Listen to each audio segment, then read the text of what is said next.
सुप्रभात मित्रांनो, तुम्ही सगळ्यांचं पुन्हा एकदा स्वागत आहे आपल्या चॅनलवरती. माझं नाव आहे गौरांग सावंत आणि आज आहे रंगपंचमी. तर सर्वप्रथम तुम्हाला सगळ्यांना रंगपंचमी आणि होळीच्या खूप खूप शुभेच्छा. त्याचबरोबर आजच्या व्हिडिओमध्ये जसं तुम्ही कॅप्शन वाचलंच असेल टायटल व्हिडिओचं, ते आहे मटन बिर्याणी रेसिपी. तर मी मटन बिर्याणी बनवण्याचा प्रयत्न केलेला आहे. तर हा व्हिडिओ पूर्णपणे तुम्ही एंडपर्यंत बघा. मी स्टेप बाय स्टेप सगळी प्रोसिजर सांगितली आहे की बिर्याणी कशी बनवली पाहिजे आणि व्हिडिओ तुम्हाला आवडेलच आय होप. आणि आय होप जी मी बिर्याणी बनवेल तीसुद्धा चांगली टेस्टी असेल. तर जातो मी लगेच खाली आणि बिर्याणी बनवायला स्टार्ट करतो. बट त्यापूर्वी तुम्हाला एक गोष्ट सांगतो की मी मटण जे आहे काल रात्रीच आणलं होतं आणि त्याला चांगलं मॅरिनेट करून मी काल रात्रीच ठेवून दिलं होतं. तर मी ते सुद्धा कवर केलेलं आहे. तर ते कालच मी रात्री सगळं रेडी करून ठेवलेलं आणि जातो आता खाली. तुम्ही हा व्हिडिओ एंडपर्यंत बघा आणि चॅनलला सबस्क्राईब नसेल तर प्लीज सबस्क्राईब करा. तर आता मी सगळ्यात पहिले मटण धुवून काढलेले जे पीसेस मी आणलेले बाहेरून, त्याला आता चांगलं मॅरिनेट करून घेऊया. यासाठी दही काढलेलं आहे साईडला, हळद आहे इकडे, आलं लसूण पेस्ट, बिर्याणी मसाला, धने पावडर, जिरा पावडर, भाजका मसाला, मीठ सगळं रेडी आहे. आता आपण मॅरिनेट करायला घेऊया. थोडं दही टाकून घेतो आतमध्ये सगळ्यात पहिलं.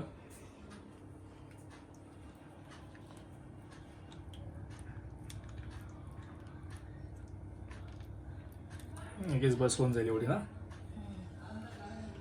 दही टाकली आहे, आलं लसूण पेस्ट,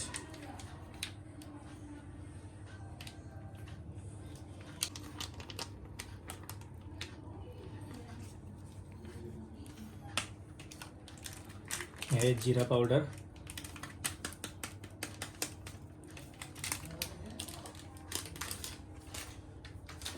धने पावडर,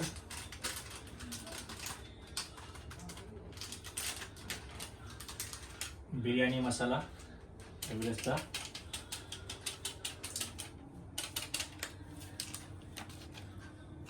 आपला नॉर्मल लाल मसाला,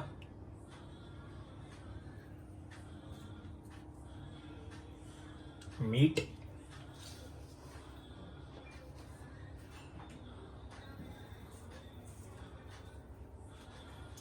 थोडी हळद.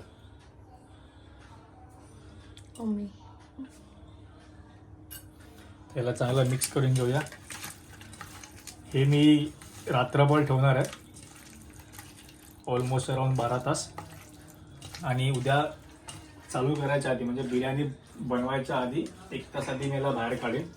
त्याला चांगलं मिक्स करून मी फ्रीजमध्ये ठेवून देईन मॅरिनेट होण्यासाठी.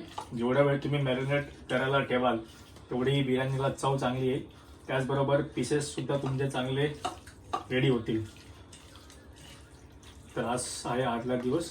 उद्या सकाळी उठून मॅरिनेशन नाही, बिर्याणी बनवायला चालू करेन. त्या दरम्यान याला चांगलं मस्तपैकी मिक्स करून घेतो.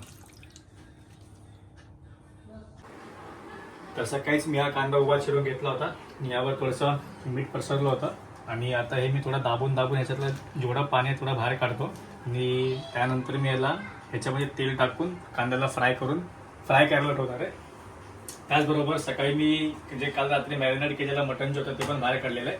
आणि काही तासांपूर्वी अर्ध्या तासापूर्वीच मी जो बिर्याणीचा भात होता, तांदूळ होते, ते पण स्वच्छ धुवून घेतलेले आहेत आणि इकडे त्याला पाण्यात बुडवून ठेवलेलं आहे.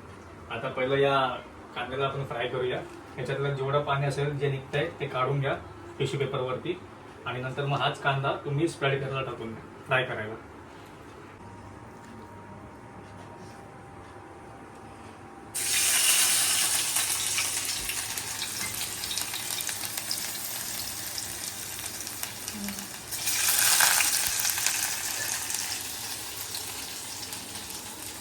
मिक्स केला पाहिजे ते पण मिक्स करतो.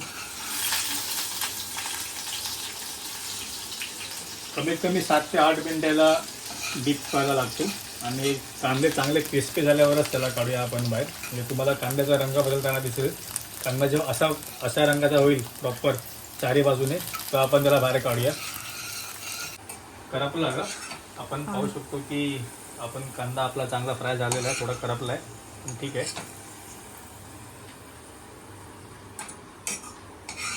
पूर्णपणे बाहेर काढून घेऊया. आणि बाकीचं इकडे आम्ही जे राहिलेले कांदे त्याला परत फ्राय करायला टाकलं आहे कढईमध्ये. आणि जे आधी जे नुकतेच थोड्या वेळपूर्वी जे काढले तुम्ही पाहू शकता की त्याला चांगला क्रिस्पपणा आलेला आहे. ओके. तर हे पण सेम करायचं आहे आपल्याला आणि पीस झाल्यावर त्याला असंच ठेवून द्यायचं आहे. तर आता आम्ही बिर्याणीची ग्रेव्ही बनवायला घेतोय. कांदा मगाशी चिरून ठेवला होता, तर कढीपत्ता, कांद्याचं जे मगाशी जे तेल होतं तेच वापरलेलं आहे याच्यामध्ये. कढीपत्ता घेतलेला आहे, तमालपत्र, लवंग, हिंग आणि दालचिनी वगैरे घेऊन याला फोडणी देऊया. आता एक एक आयटम टाकूया आपण आतमध्ये फटाफट. चांगली फोडणी देऊया याला. कढीपत्ता आणि आता सगळ्या छोटी कांदा टाकूया. जरा चटका बसतो इकडे.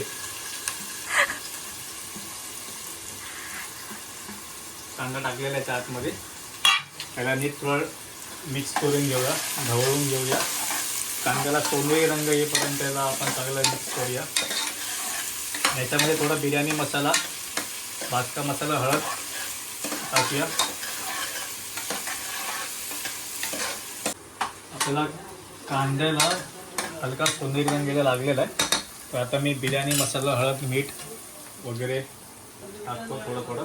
कारण ऑलरेडी आपण मॅरिनेट करताना हे पदार्थ मिक्स केलेले, सो जास्त टाकू नका. नंतर आपण त्याला परत ॲड करू शकतो हवं तसं. थोडं हळद टाकूया, हलकं मीठ,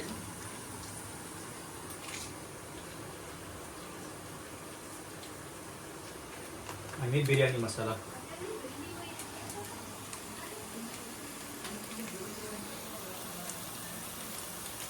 ह्याला पण थोडं मिक्स करून घेऊया. आणि त्यानंतर प्रॉपर थोडं मिक्स झाल्यावरती आपण जे काल मॅरिनेट केलेलं मटण त्याच्या आतमध्ये ओतूया. ऑलमोस्ट सगळं झालेलं आहे. आणि मी आता हा जे मॅरिनेट केलेलं जे आमचं मटण होतं, जे काल रात्री मॅरिनेट करून ठेवलेलं, त्याच्यामध्ये पोर करतोय हळूहळू.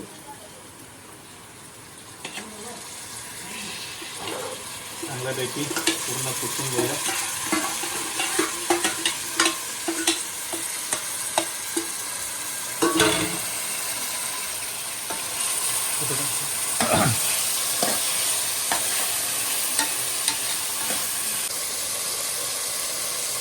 तर ह्याच आपल्या ग्रेव्हीमध्ये मी आता थोडंसं पाणीसुद्धा ॲड करतोय, हलकं.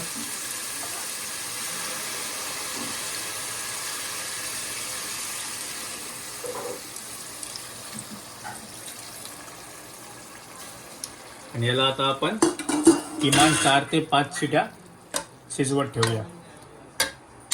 चांगल्यापैकी त्याला मिक्स करून घेतो मी, जेणेकरून सगळा मसाला इकडे लागेल, पीसेसना स्पेशली.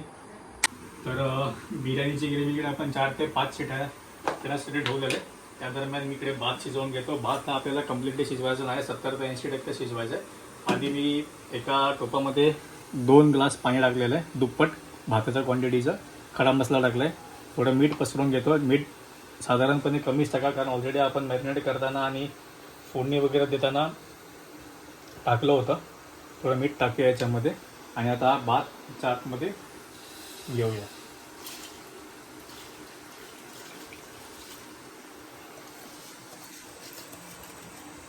भाताला परत एकदा सांगतो की पूर्णपणे शिजवून नाही घ्यायचं आहे, 70 ते 80% शिजवायचं आहे. आणि त्यानंतर मग आपल्याला हाच भात जो आपण 70 ते 80% शिजवला आहे तो कुकरमध्ये टाकायचा आहे 4 ते 5 शिट्यानंतर, आणि त्याला पूर्ण शिजवून घ्यायचं आहे. मध्ये मध्ये असं थोडं हलवत राहावा भाताला, आणि पूर्णपणे शिजवून देऊन नका. मध्ये मध्ये चेक करत राहावा सुद्धा त्याला शिजला आहे किती तो. त्या अंदाजाने तुम्ही त्याला काढा. ऑलमोस्ट अराउंड 8 ते 10 मिनटं त्याला असा ठेवा. 8 ते 10 मिनटाच्या अंतरामध्ये ते शिजलं पाहिजे, पूर्णपणे नाही, 70 ते 80% तरी. तर आपल्या बिर्याणीला मटणाच्या ग्रेव्हीला 5 शिट्या झालेल्या आहेत. आणि इकडे भात पण ऑलमोस्ट 70 to 80% शिजलेला आहे. तर आता मी काय करतो आहे, हा जो भात आहे हा अख्खा पाणी असंच सोडणार याच्यामध्ये, त्या टोपामध्ये, आणि तो त्या भांड्यामध्ये घेणार आहे. हे पाणी तुम्ही फेकू नका, हे पाणी आपलं उपयोगाचं आहे. मी पुढे सांगतो कुठे ते. तर हे मटण प्रॉपरली शिजलेलं आहे 5 शिट्यातून. आणि मी हा भातसुद्धा गाळून घेतलेला आहे. आता हा भात लेअरिंगसाठी मी जो गाळलेला आहे तो आपल्या कुकरमध्ये टाकतो आहे, ज्याच्यामध्ये आपण बिर्याणी फायनली बनवणार आहोत. हळूहळू तुम्ही याला प्रॉपरली लेअर वाईज झाकत जावा, नाही तर तुमचा भात खाली चिकटेल. आणि हे जे पाणी आहे हे आपल्याला नंतर वरून सोडायचं आहे.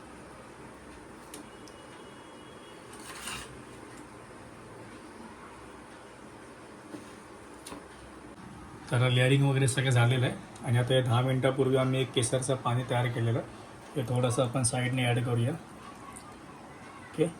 आणि परत वर थोडं कोथिंबीर.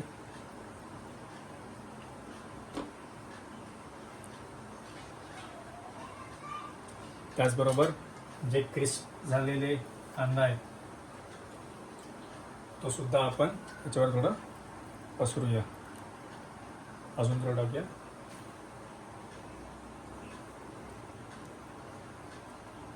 ओके. तर गॅस चालू केला आहे आणि आता भात पूर्ण शिजवण्यासाठी आपण 2 शिट्या देऊया. कुकरला बंद करूया आणि मग आपली बिर्याणी फायनली फुल रेडी. ओके. तर 2 शिट्या देऊन आपण आता सोडूया. थोडं गॅस हलका फास्ट करतो आणि आपली बिर्याणी फायनली रेडी होऊन जाईल. तर 2 शिट्या झालेल्या आहेत. आपण कुकर उघडून बघूया. वास चांगला येतो आहे. फायनली आपली ही बिर्याणी रेडी झालेली आहे. आय होप चांगली झाली असेल. वासाने तर असं वाटायचं की चांगली झाली आहे. तर तुम्ही पण तुमच्या घरी लवकरच आमची रेसिपी बघून ती बिर्याणी बनवा, मटन बिर्याणी, आणि तुमच्या फॅमिलीला टेस्ट करायला द्या. तर मित्रांनो, फायनली आपली बिर्याणी रेडी झालेली आहे. आणि ती वास तर जसा मी कुकर उघडला तर वास तर खूप चांगला आला होता. आय होप जसा वास आला आहे बिर्याणीचा तसंच ती टेस्टला पण असेल. तर तेच एव्हरी संडे मी काय ना काहीतरी बनवायचा असा प्रयत्न करत असतो. आणि आज होळीनिमित्त मी मटन बिर्याणी बनवली होती. तर आय होप तुम्हाला हा व्हिडिओ आवडला असेल. आणि जर चॅनलला सबस्क्राईब नसेल केलं तर प्लीज चॅनलला सबस्क्राईबसुद्धा करा. आपल्याला या वर्षाच्या एंड म्हणजे 2025 संपेच्या आतमध्ये पर्यंत 10,000 सबस्क्रायबर्स पूर्ण करायचे आहेत. सो प्लीज सपोर्ट करा. मी असंच नवीन काय ना काहीतरी बनवायचा प्रयत्न करत बसते, जे जे माझ्याकडून शक्य आहे तेवढं. Okay. So thanks for watching. I hope तुम्हाला व्हिडिओ नक्कीच आवडला असेल. आणि प्लीज तुमच्या फ्रेंड्स आणि फॅमिलीसोबत हा व्हिडिओ शेअर करा. थँक्यू आणि हॅपी होली परत एकदा.